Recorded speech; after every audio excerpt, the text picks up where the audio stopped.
दहशतवाद्यांनी जगदाळे यांच्या डोळ्यात गोळ्या मारल्या, तर त्यानं थेट गोळ्या घातल्या आणि काही विचारलं देखील नाही असं आसावरी जगदाळे यांनी सांगितलं।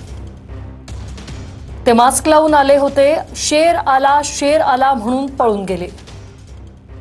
तर तिकडे कोणीच नव्हतं, अधिकारी किंवा सुरक्षा रक्षक असणं त्या ठिकाणी गरजेचं होतं असं सुद्धा आसावरी जगदाळे म्हणाले। उपचारासाठी दिरंगाई झाली असं देखील त्यांनी नमूद केलंय।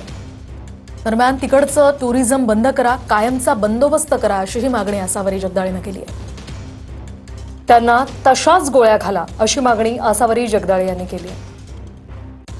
तर लहान लहान मुलांना मारलं गेलं, आम्ही चिखलात पडलो असा हा घटनाक्रम सांगताना आसावरी भावुक झाल्या होत्या। ते 5 जण होते, त्यांनी मास्क घातले होते असंही त्यांनी म्हटलंय।